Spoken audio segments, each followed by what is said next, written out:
कैसे कीवर्ड्स बनाएं, कैसे कीवर्ड्स को याद रखें, ये भी तो समझना जरूरी है। आपने एनसीईआरटी को पढ़ा, उसमें से आपने कीवर्ड को आइडेंटिफाई किया और डायरेक्टली आपने अपने उसको ये कीवर्ड बैंक के अंदर लिख लिया। कीवर्ड्स लिखने का मतलब है एकेडमिक वोकैबुलरी का यूज करना, ना कि डिफिकल्ट इंग्लिश या डिफिकल्ट हिंदी का यूज करना। तो एक तरफ तो अपने को कंसेप्चुअल क्लैरिटी डेवलप करनी पड़ती है और दूसरी तरफ अपने को ये कीवर्ड्स का बैंक तैयार करना पड़ता है। इस प्रोसेस से आपके आंसर एकदम स्ट्रक्चर्ड हो जाएंगे, एग्जाम फिट हो जाएंगे, यूनिक भी लगेंगे। नमस्कार साथियों, स्वागत है आपका हमारे यूट्यूब चैनल पर। तो दोस्तों, आज की इस वीडियो में हम डिस्कस करेंगे एक ऐसी ट्रिक जो आपके यूपीएससी के आंसर राइटिंग को, Uttar Pradesh public service commission के आंसर राइटिंग को, बिहार पब्लिक सर्विस कमीशन के आंसर राइटिंग को, या फिर इन शॉर्ट किसी भी सिविल सर्विसेज एग्जामिनेशन की आंसर राइटिंग को एकदम नेक्स्ट लेवल पर लेकर जाने का काम करेगी। और वो ट्रिक है how to use keywords in your answer writing.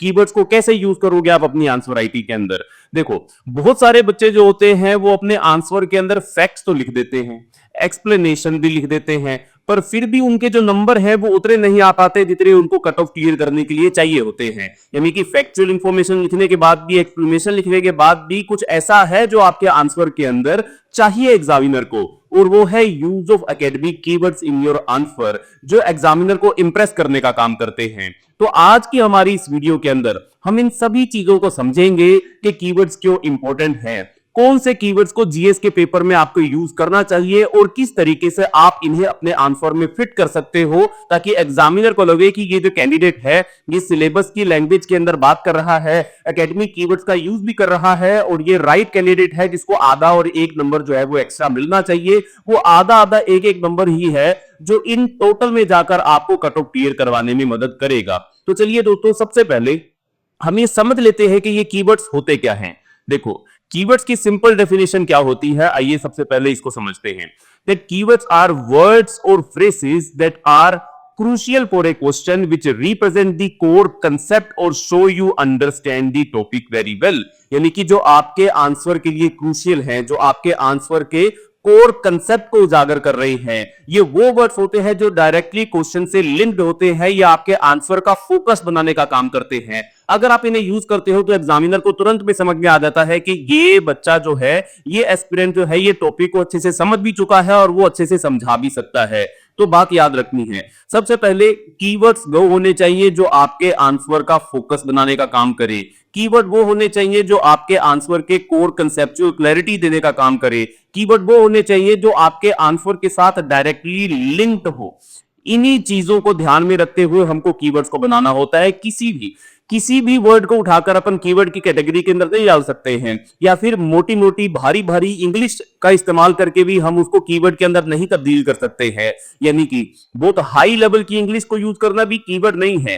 Keyword होंगे एकेडमिक लैंग्वेज से बने हुए, कीवर्ड होंगे जो आपके आंसर का फोकस बताएंगे, कोर बताएंगे, और जो डायरेक्टली लिंक्ड हो जाएगी आपके आंसर के साथ। यही सबसे बड़ी इंपॉर्टेंस है कीवर्ड की। इसके साथ ही कुछ एक चीजें अपने को ध्यान में रखनी होगी कि कीवर्ड्स का रोल क्या है अपनी आंसर राइटिंग के अंदर। एक एक करके इस रोल को भी समझते हैं, इन चारों रोल्स को समझते हैं। कई सारे एग्जांपल्स भी इस वीडियो के अंदर हम देखेंगे। जीएस के हिस्ट्री के कुछ क्वेश्चंस को हम डिपिक्ट करेंगे, उनमें से हम कीवर्ड लगाना सीखेंगे। जियोग्राफी के एक क्वेश्चन के अंदर हम कीवर्ड लगाना सीखेंगे, और पूरा का पूरा प्रोसेस जो होता है वो कीवर्ड बनाने का, कौन से हैक्स होते हैं कीवर्ड को बनाने के लिए जो आपको ध्यान में रखने चाहिए, उनके ऊपर भी इसी वीडियो के अंदर बात करेंगे। तो थोड़ी सी लंबी हो सकती है वीडियो, बट एंड तक जरूर देखना। तो चलिए थोड़ा आगे बढ़ते हैं। कीवर्ड का रोल जो आंसर राइटिंग के अंदर है उसको समझते हैं। सबसे पहला रोल है कंसेप्चुअल क्लैरिटी प्रोवाइड करना। जब आप करेक्ट कीवर्ड यूज करते हो तो ये दिखाता है कि आप टॉपिक को सिर्फ रोट लर्निंग रट्टा नहीं मारकर आए हो, जबकि आप किसी भी टॉपिक को जब लॉजिकली समझ सकते हो तभी आप उसके अंदर कीवर्ड्स का यूज कर पाओगे। यानी कि कंसेप्चुअल क्लैरिटी देने का काम करते हैं कीवर्ड, आपके आंसर के अंदर लॉजिक इंक्लूड करने का काम करते हैं कीवर्ड। फिर दूसरा, दे डायरेक्टली अफेक्ट योर मार्क्स। अब देखो, जो भी एग्जामिनर होगा वो सबसे पहले आपके आंसर को स्कैन करेगा। उसके पास बहुत समय नहीं है कि वो बैठा रहेगा आपके पूरे के पूरे आंसर शीट के साथ। वो एक क्वेश्चन के ऊपर मैक्सिमम 2 से 3 मिनट लगाने का काम करेगा, और ये पहले 2-3 मिनट ही होंगे जिसके अंदर वो सबसे पहले कीवर्ड्स देख रहा होगा। जब कीवर्ड्स आपके आंसर के अंदर होंगे तो ऑटोमेटिकली ही आपके आंसर की जो डिमांड है, जो स्ट्रक्चर है, वो इंप्रूव हो जाएगा। एग्जामिनर इंप्रेस हो जाएगा, वो आधा या एक नंबर आपको ज्यादा देकर जाएगा। फिर तीसरी इंपॉर्टेंस जो कीवर्ड की होती है वो आपके आंसर को स्ट्रक्चर प्रोवाइड करते हैं। मतलब ऐसा नहीं होगा कि आपने एक पॉइंट तो इकोनॉमी का लिख दिया, एक पॉलिटी का लिख दिया, फिर एक और इकोनॉमी का लिख दिया, फिर एक ज्योग्राफी का पॉइंट लिख दिया। नहीं, जब आप कीवर्ड के अकॉर्डिंग काम करते हो तो आप कीवर्ड को स्ट्रक्चर के रूप में लेकर आते हो और आपका आंसर ऑटोमेटिकली स्ट्रक्चर्ड या फिर ऑर्गेनाइज जो है वो हो जाता है। ऑर्गेनाइज भी होता है, स्ट्रक्चर भी होता है और आपका आंसर जो है वो कंसाइज भी हो जाता है। देखो, आपको लिखना है आंसर 150 वर्ड्स के अंदर, आपको लिखना है आंसर 200 वर्ड्स के अंदर या 250 वर्ड्स के अंदर। यही लॉजिकल पैटर्न चलता है हर सिविल सर्विसेज एग्जामिनेशन के मेंस का। अब 150 वर्ड्स में लिखने के लिए आप बहुत ज्यादा ग्रामर तो यूज कर नहीं सकते हो। आप कीवर्ड्स के थ्रू ही अपने आंसर के अंदर वो डेप्थ लेकर आओगे, वो स्ट्रक्चर लेकर आओगे, वो कंसाइसनेस लेकर आओगे, जिसके थ्रू 150, 200 या 250 शब्द के अंदर आप इसको पूरा कर सको। और साथ में जो सबसे इंपॉर्टेंट बात है, कीवर्ड्स एग्जामिनर को इंप्रेस करने का भी काम करते हैं। चलो एक प्रैक्टिकल एग्जांपल दिखाता हूं जिससे तुमको थोड़ी और क्लैरिटी मिलेगी। लेट्स से क्वेश्चन आता है, discuss the causes of the revolt of 1857 और कॉजेज ऑफ द 1857 रिवोल्ट। मान लो एक सिंपल सा क्वेश्चन जो है वो आपके आंसर के अंदर, आपके क्वेश्चन के अंदर आया हुआ है। अब सिंपल है, मतलब हर कोई इस क्वेश्चन को इजीली अटेम्प्ट कर सकता है, इजीली अटेम्प्ट तो कर देगा। बट हमको क्या चाहिए, हमको इसके अंदर चाहिए वैल्यू एडिशन। जब तक वैल्यू एडिशन नहीं होगी तो सब जो लोग इस क्वेश्चन को अटेम्प्ट कर रहे हैं सबको बराबर नंबर ही मिल जाएंगे, पर अपने को तो सबसे एक मार्क्स एक्स्ट्रा चाहिए। इस एक मार्क्स को एक्स्ट्रा लेकर आने के लिए इसमें अपने को कीवर्ड ऐड करने पड़ेंगे, तभी अपने को वो एक एक्स्ट्रा मार्क इसके अंदर मिल पाएगा। तो अब इसके अंदर कौन कौन से कीवर्ड अपने को डालने पड़ेंगे, चलो एक एक करके देखते हैं। कॉजेज ऑफ 1857 रिवोल्ट, इसमें जैसे पहला एक कीवर्ड जो है वो जा सकता है सिपोए म्यूटिनी।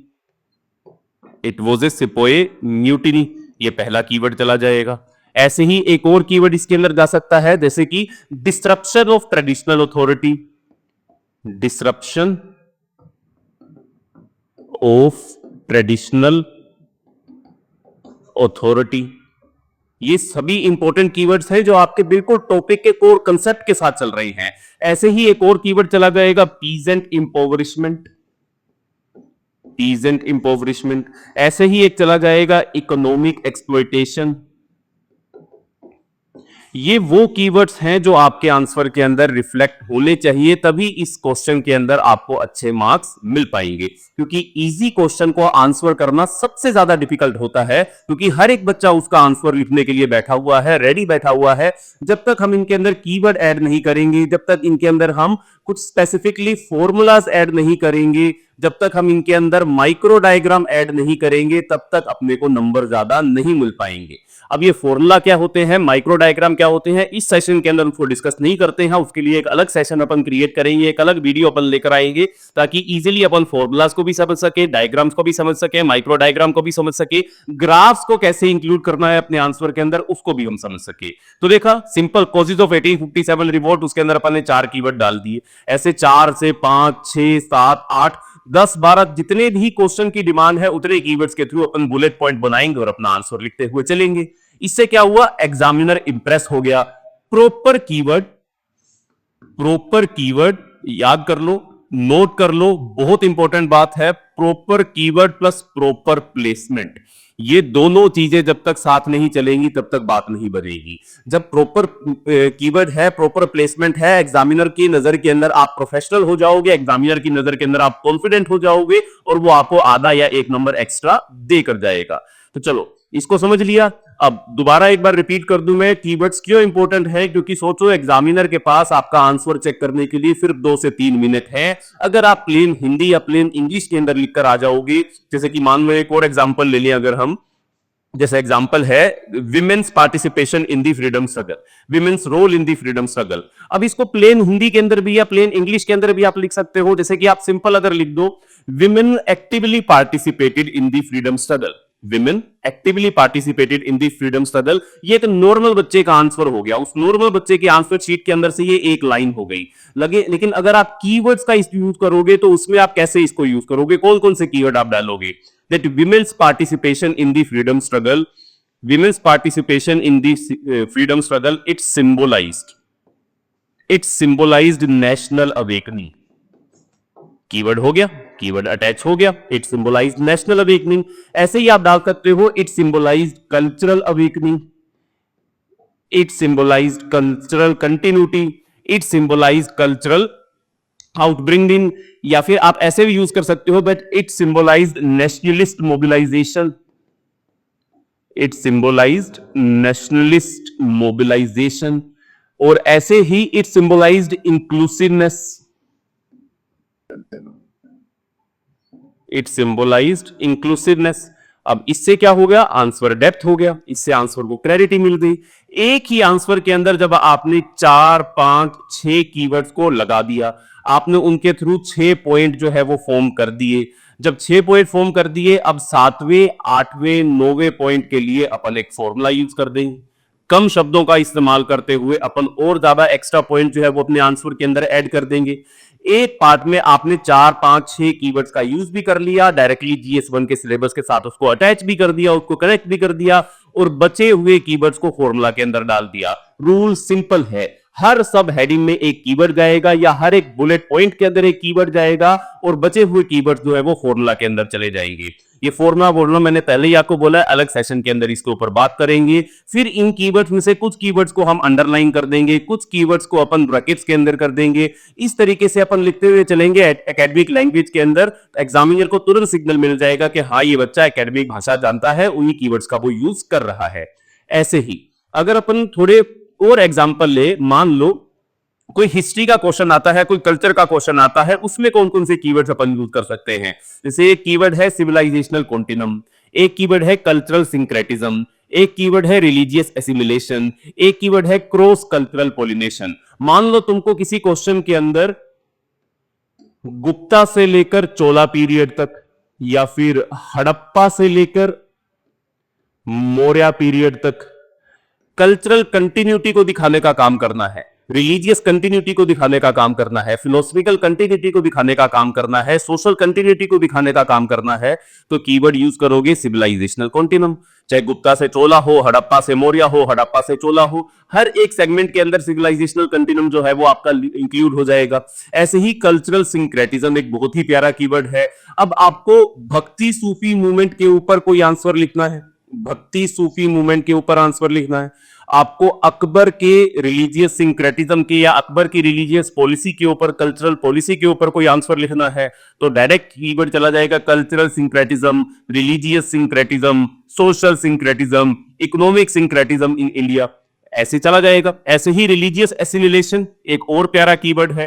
जब आपको बुद्धिज्म, जैनिज्म, हिंदुइज्म, इन तीनों रिलीजन के बीच में एसिमिलेशन को शो करना है, इंटरेक्शंस को शो करना है, इन दोनों ने एक दूसरे के साथ, इन सभी रिलीजन ने एक तीसरे के साथ मिलकर क्या कुछ हमारी सोसाइटी को प्रोवाइड किया, तो उसमें रिलीजियस एसिमिलेशन एक कीवर्ड चला जाएगा।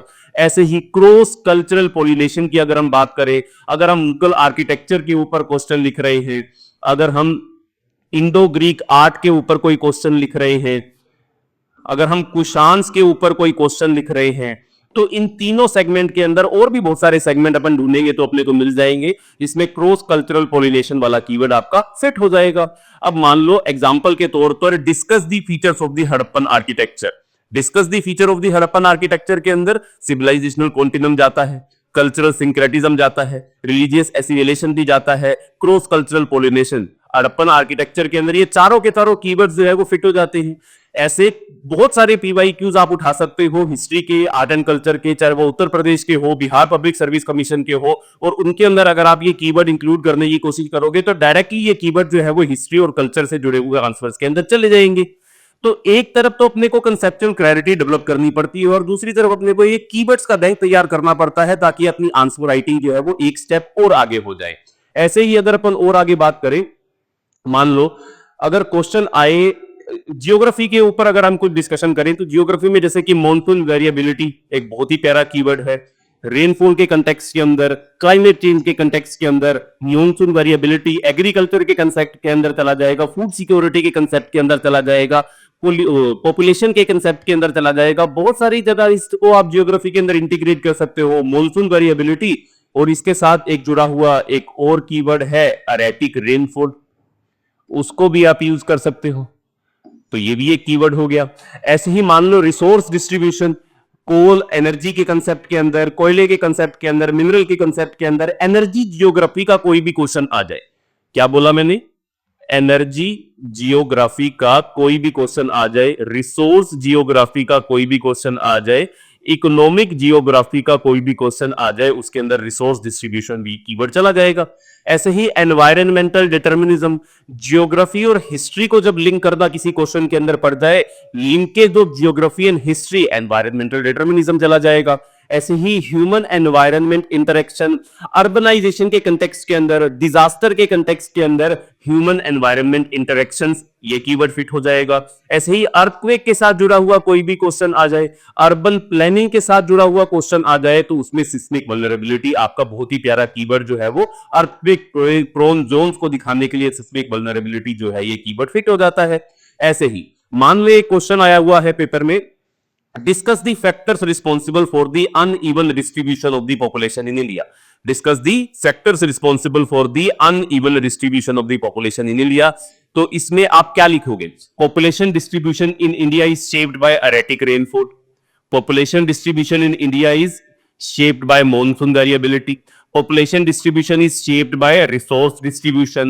Population distribution is shaped by environmental determinism. Population distribution is shaped by human environment interactions. Population distribution is shaped by seismic vulnerability of the zones as well. तो ये सभी keyword जो है वो इसके अंदर चले गए। ऐसे कीवर्ड का बैंक होगा तो आंसर राइटिंग करना हमारे लिए कितना इजी हो जाएगा। बैंक बनाना और उसको याद रखना दोनों ही अपने लिए बहुत ज्यादा जरूरी हैं। तो अब चलते हैं इसी सेगमेंट के ऊपर के भैया प्रैक्टिकल हैक्स कौन से यूज करें, कैसे कीवर्ड्स बनाएं, कैसे कीवर्ड्स को याद रखें, यह भी तो समझना जरूरी है। कीवर्ड्स का यूज तो समझ लिया, प्रैक्टिकल एग्जांपल भी समझ लिए, तो जाते जाते अब ये हैक्स भी समझ कर जाओ कि किस तरीके से कीवर्ड्स को आप यूज कर सकते हो, याद कर सकते हो, फॉर्म कर सकते हो। सबसे पहला एक सिंपल हैक है, हर सब्जेक्ट के लिए एक कीवर्ड बैंक बनाओ। हर सब्जेक्ट के लिए मतलब हर, अगर आप GS2 की बात करो तो पॉलिटी का एक अलग कीवर्ड जाएगा, सोशल जस्टिस का एक अलग कीवर्ड बैंक जाएगा, IR का एक अलग कीवर्ड बैंक जाएगा। GS1 में आओ तो आर्ट एंड कल्चर का अलग जाएगा, मॉडर्न हिस्ट्री का अलग जाएगा, वर्ल्ड हिस्ट्री का अलग जाएगा, सोसाइटी का अलग जाएगा, जियोग्राफी का अलग जाएगा, पॉपुलेशन डिस्ट्रीब्यूशन का अलग जाएगा। ऐसे ही GS3, ऐसे ही GS4, हर सब्जेक्ट का एक कीवर्ड बैंक बनाना पड़ेगा। सबसे टफेस्ट एग्जामिनेशन की तैयारी कर रहे हो तो इतनी मेहनत तो करनी पड़ेगी। फिर हैक 2 है PYQs को सोल्व करते हुए, PYQs को सोल्व करते हुए जो कीवर्ड बैंक बनाया है उसको उस PYQ को सोल्व करते हुए इंटीग्रेट डालना पड़ेगा, इंटीग्रेट करना पड़ेगा, प्रैक्टिस उन कीवर्ड्स की करनी पड़ेगी। और वो किसके थ्रू होगी भैया? ये PYQs के थ्रू ही ये प्रैक्टिस हो पाएगी। और फिर तीसरा हैक है revision and repeat. Revision and repeat, bar bar revise करो, स्टिकी नोट्स बनाओ, माइंड मैप बनाओ, जैसे तुमको लगे वैसे कीवर्ड्स को हाईलाइट करो, उनको बार बार पढ़ो, तभी वो याद हो पाएंगी। एक और चीज, कीवर्ड्स लिखने का मतलब है एकेडमिक वोकैबुलरी का यूज करना, ना कि डिफिकल्ट इंग्लिश या डिफिकल्ट हिंदी का यूज करना। एग्जामिनर को इंप्रेस करना है, कंफ्यूज नहीं करना है। समझ गए? तो ये सारे इन 3 हैक्स को याद करो, कीवर्ड बैंक बनाओ, इन कीवर्ड्स की प्रैक्टिस करो, उनको रिवाइज करो और इस चीज को बार बार रिपीट करते रहो। इसके साथ साथ एक चीज, डेली कीवर्ड माइनिंग। और थोड़ा जब एडवांस लेवल पर चले जाओगे तो अब आपको क्या करना है? आपको कीवर्ड्स को चूज करना है, कीवर्ड को बनाना है, फिर कीवर्ड को एनरिच करना है। ये 3 पार्ट्स के अंदर चलेगा। कैसे? और डेली कीवर्ड माइनिंग कैसे करनी है ये भी। सबसे पहले, अब दोस्तों बड़ी प्रॉब्लम यही है कि स्टूडेंट्स यही सोचते हैं कि स्टूडेंट्स बनाएं कैसे इन कीवर्ड्स को, सिर्फ कोचिंग के नोट से ही बना ले या रेडीमेड कोई लिस्ट मिल जाएगी, रेडीमेड कोई मटेरियल मिल जाएगा, आप जाओ उसको डाउनलोड करो, PDF आपको मिल जाएगी और आप सारा का सारा कीवर्ड आपके हाथ में आ जाएगा। ऐसा नहीं चलेगा। हर सीरियस एस्पिरेंट को अपना एक कीवर्ड बैंक खुद बनाना पड़ेगा। इसके लिए हम फॉलो करते हैं यही 3 basic steps: choose, create and enrich. Choose, make और create and enrich your keyword bank. सबसे इंपॉर्टेंट बात यही समझना है कि कीवर्ड डेवलप करना एक स्किल है और इसको आप स्टेजेस के अंदर ही सीख सकते हो। अगर मैं बात करूं पहली स्टेज की, पहली स्टेज के अंदर आपको सिर्फ आइडेंटिफाई करना है कीवर्ड को। नोट कर लो, नोट बना लो, साथ में काम आएंगे। पहली स्टेज रहेगी stage 1 of your keyword formation process.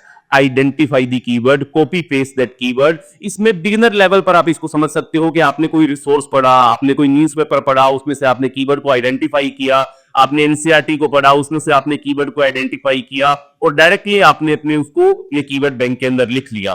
जैसे कि मान लो एक न्यूज़पेपर के अंदर आपने कुछ पढ़ा, जेंडर गैप इन वर्कफोर्स पार्टिसिपेशन। जेंडर गैप इन वर्कफोर्स पार्टिसिपेशन आपने ये पढ़ा। अब इसको आप कीवर्ड के अंदर लिख सकते हो, जैसे कि patriarchal labour dynamics, patriarchal labour dynamics. और लंबी लाइन क्या थी? जेंडर गैप इन वर्कफोर्स पार्टिसिपेशन, जिसको आपने कीवर्ड में रिड्यूस कर दिया पैट्रियार्कल लेबर डायनेमिक्स। सिर्फ आइडेंटिफाई करो, उनको चूज करो, उनको अंडरलाइन करो और उनको नोट करना शुरू करो अपनी डायरी के अंदर। यही रहेगी अपनी stage 1, identify and copy keyword. फिर अपन चलते हैं सेकंड स्टेज के अंदर, जिसमें आप मीडियम लेवल पर पहुंच जाते हो, जिसमें आप एनरिच करने आप ट्रांसफॉर्म करने लगते हो, फ्रेम करने लगते हो, क्रिएट करने लगते हो, अपने खुद के कीवर्ड्स को आप क्रिएट करने लगते हो। जैसे कि मान लो आपने कहीं पर पढ़ा, आपने न्यूज़पेपर के अंदर पढ़ा जहां पर लिखा हुआ था that India has a young population. Newspaper में लिखा हुआ था, कई बुक में लिखा हुआ था that India has a young population. Second stage तक जब आप पहुंच जाओगे तब आपको पता होगा कि यंग पॉपुलेशन नहीं लिखना है, इसको आपने डायरेक्टली क्या लिखना है? डेमोग्राफिक डिविडेंड लिखना है। डेमोग्राफिक डिविडेंड लिखना है यंग पॉपुलेशन को। सेकंड स्टेज तक पहुंचते पहुंचते ट्रांसफॉर्म करना सीख जाओगे, फ्रेम करना सीख जाओगे, एनरिच करना भी सीख जाओगे। इस स्टेज में आप प्लेन फैक्ट्स को अपने सिविल सर्विसेज एग्जामिनेशन के सुटेबल वोकैबुलरी के अंदर कन्वर्ट करना सीख जाते हो। फिर आती है स्टेज 3, जो सबसे इंपॉर्टेंट स्टेज है, जो हाई लेवल की स्टेज है, जब आप एनरिच करना शुरू करते हो, इनोवेट करना शुरू करते हो। चलो कुछ प्रैक्टिकल एग्जांपल समझते हैं। जब आप तीसरी स्टेज के अंदर आ जाओगे तब आप कैसे काम करोगे? जब तीसरी स्टेज में होगे, जैसे मान लो आपने कोई अखबार पढ़ी, न्यूज़पेपर पढ़ी, करंट अफेयर के कोई नोट पढ़े, जिसके अंदर नीति आयोग की कोई रिपोर्ट आई हुई थी। उस नीति आयोग की रिपोर्ट में लिखा हुआ था that India has uneven regional development. Uneven regional development को हम कैसे लिखेंगे? हम इसको लिखेंगे spatial inequality, that India has spatial inequality. तीसरी स्टेज तक आओगे तो आपने इनोवेट करना शुरू कर दिया, आपने एनरिच करना शुरू कर दिया, बट वो एक लंबा प्रोसेस है, 2 3 4 महीने का प्रोसेस है जो तीसरी स्टेज पर आप एंटर कर पाओगे। ऐसे ही मान लो एक रिपोर्ट आई हुई है यूएनडीपी की रिपोर्ट है, ह्यूमन डेवलपमेंट रिपोर्ट है। इस ह्यूमन डेवलपमेंट रिपोर्ट के अंदर यूडीपी क्या कह रहा है, यूएनडीपी क्या कह रहा है? लेट्स से वो कह रहा है low human capital formation in India. UNDP बोल रहा है low human capital formation in India. इसको अपन डायरेक्ट लिख देंगे कीवर्ड के अंदर that India has capability deficit. India has capability deficit, ठीक है।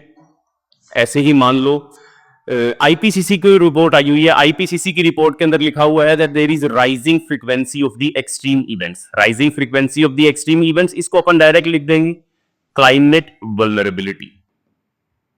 इसको अपन डायरेक्ट लिख देंगे क्लाइमेट वल्नरेबिलिटी। ऐसे ही मान लो एक और रिपोर्ट आई हुई है जो ऑक्सफैम की रिपोर्ट है, जो बोलती है that wealth is concentrated in top 1% of the population of the entire world, कि पूरी दुनिया की जो पॉपुलेशन का 1% सबसे ऊपर वाला हिस्सा है, वहीं पर वेल्थ सारी कंसंट्रेटेड है। तो इसको भी हम कीवर्ड के अंदर कन्वर्ट कर देंगे। इसको हम लिख देंगे that world is facing economic oligarchy. World is facing economic oligarchy. ऐसे ही मान लो यूनेस्को की एक रिपोर्ट है that there is gender gap in digital access. There is gender gap in digital access. इसको अपन डायरेक्ट लिख देंगे that there is gender disparity. इसको हम लिख देंगे देयर इज जेंडर डिस्पैरिटी या फिर डिजिटल जेंडर डिस्पैरिटी। ये भी एक कीवर्ड हो गया। इस स्टेज में आपका आंसर एकदम अलग हो जाएगा। इस स्टेज में आप एग्जामिनर को काफी ज्यादा इंप्रेस भी कर दोगे और उसको डायरेक्टली पता चलेगा कि आप रट्टा मारकर नहीं आए हो, आप कंसेप्चुअल क्लैरिटी के साथ अपने आंसर को लिख रहे हो। और इसी के साथ अपने को क्या करनी होगी? अपने को करनी होगी daily keyword mining. Daily keyword mining कहां से होगी? ये जो न्यूज़पेपर आपको दिखाई दे रहा है, इसमें से ही डेली कीवर्ड माइनिंग होगी। एडिटोरियल्स में जो एकेडमिक वर्ड यूज होते हैं उनको अपनी डायरी के अंदर लिखना होगा, उनको आपको इंटीग्रेट करना होगा, उनको ट्रांसफॉर्म करना होगा, उनको एनरिच करना होगा। हर दिन 3-4 नए कीवर्ड्स अपनी डायरी के अंदर लिखना शुरू कर दोगे तो वीक के एंड में या फिर 6 महीने के बाद, 3-4 महीने के बाद 300, 400, 500 कीवर्ड का एक स्ट्रॉन्ग बैंक आपके लिए रेडी हो चुका होगा, जिसके थ्रू आप अपने आंसर को नेक्स्ट लेवल पर लेकर चले जाओगे। तो दोस्तों समझ गए, कीवर्ड मेकिंग एक प्रोसेस है। पहली स्टेज में आइडेंटिफाई करना है, कॉपी करना है। दूसरी स्टेज के अंदर नॉर्मल पहली स्टेज के अंदर आइडेंटिफाई करना है और दूसरी स्टेज के अंदर नॉर्मल कीवर्ड्स को, नॉर्मल लाइंस को एकेडमिक फ्रेम में बदलना है। तीसरी स्टेज में और फाइनल स्टेज में रिपोर्ट प्लस कंसेप्ट से इनोवेटिव कीवर्ड्स आपको बनाने हैं। इस प्रोसेस से आपके आंसर एकदम स्ट्रक्चर्ड हो जाएंगे, एग्जाम फिट हो जाएंगे, यूनिक भी लगेंगे और सबसे बड़ी बात, एग्जामिनर को लगेगा कि कैंडिडेट की लैंग्वेज जो है वो यूपीएससी स्टैंडर्ड की है। तो दोस्तों, आज की इस वीडियो में हमने देखा कि यूपीएससी के जीएस 1 के पेपर के अंदर कीवर्ड्स कैसे आपके आंसर में एकदम स्टैंड आउट करने के लिए यूज किए जा सकते हैं। हिस्ट्री हो, कल्चर हो, सोसाइटी हो, ज्योग्राफी हो, हर सेक्शन के अपने अपने स्ट्रॉन्ग कीवर्ड के बैंक जो है वो बनाए जा सकते हैं। अगली वीडियो के अंदर मैं बात करूंगा ग्राफ्स के बारे में, डायग्राम के बारे में और फॉर्मूलाज के बारे में, जिनको जीएस के पेपर के अंदर आप कैसे यूज कर सकते हो। अगर ये वीडियो आपको हेल्पफुल लगा हो तो वीडियो को लाइक करो, शेयर करो और चैनल को सब्सक्राइब करना मत भूलना। मिलते हैं अगली वीडियो के अंदर, तब तक के लिए बाय बाय, धन्यवाद, जय हिंद।